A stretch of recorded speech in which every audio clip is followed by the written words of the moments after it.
After all the amazing food that you've had over Christmas Day, it'd be a shame to let New Year's Eve go without something equally as fantastic. So today I'm going to be showing you how to make one of my festive favourites. It's a chicken balmoral. Hi guys, welcome back to the channel. Today I'm going to be making a chicken balmoral, which is chicken stuffed with haggis, wrapped in bacon, served with mashed neeps and tatties, and a whiskey cream sauce. So don't forget to hit like and subscribe, and here we go.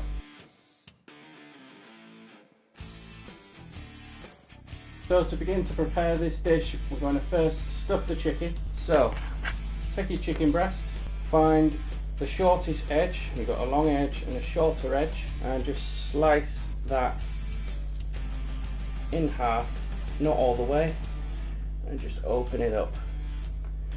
That's what we call a butterfly. Then take your haggis and just a couple of slices, just like you would a black pudding for example, and lay that onto the chicken breast and just fold it over so it comes together. Then just push that to one side a second and grab some nice streaky bacon.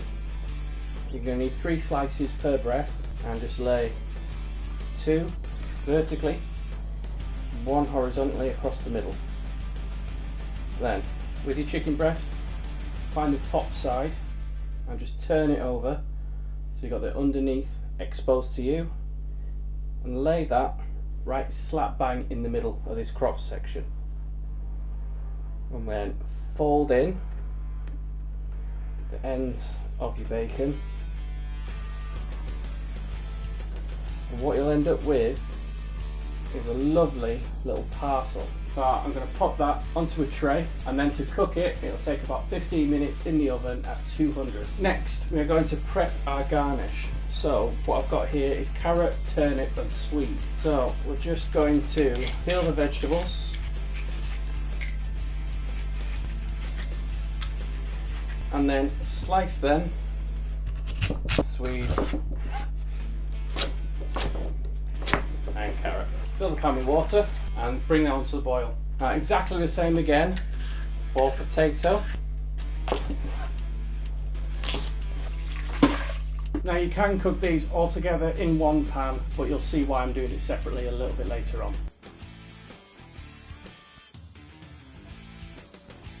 So the veg and spuds are probably going to take about 40 minutes boiling, so you're in no rush here, but it does give us plenty of time to cook our sauce. So I'm just going to get a shallow pan on the heat.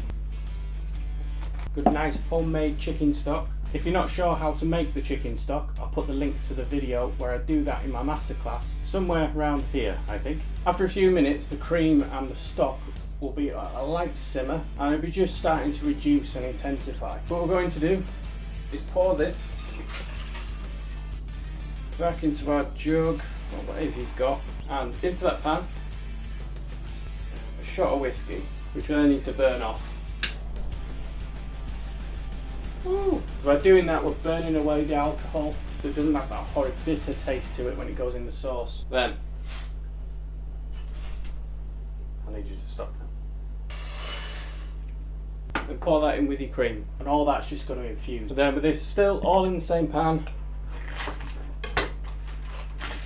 knob of butter and a bit of plain flour, and this is going to form a paste or a roux, which is the basis of our sauce. So this sauce is classed as a secondary sauce. It's a derivative of one of our mother sauces, which is a velouté, which again I'm going to be covering in my masterclass very soon. So if you haven't already, have a look at that playlist and check that velouté video out. Now that's come to a paste, back in a little bit at a time with the stock mix we made earlier. If you add a little bit at a time, let it cook out, then a little bit more, just avoid getting any lumps, and eventually if you keep repeating this process you end up with a really lovely velvety like texture to your sauce. Now I'm going to pop this onto the lowest heat that I can and just leave this to simmer until service. After roughly about 40 minutes my potatoes and my vegetables are all cooked. Now I'm going to drain them through a colander and back in the pan and get them mashed up. So the vegetables should be nice and soft, barely got to push the masher through it. Add in a knob of butter and some salt and pepper. Similar for the potatoes, mash up, knob of butter, salt and pepper.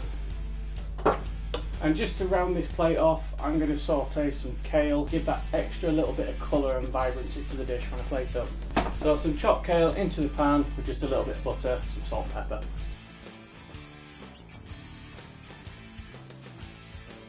So to plate up then,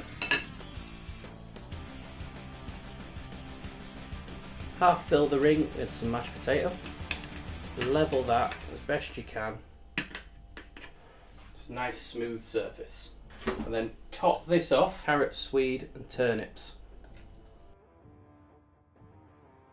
Now, does it make sense why I cook them separately? I'm going to get that lovely contrast of colour.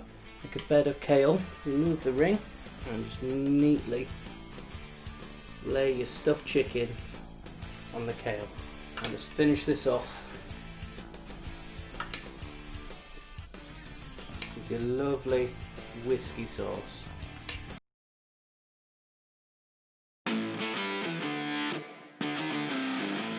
So there you are, guys. Thank you very much for watching. Have a fantastic Christmas.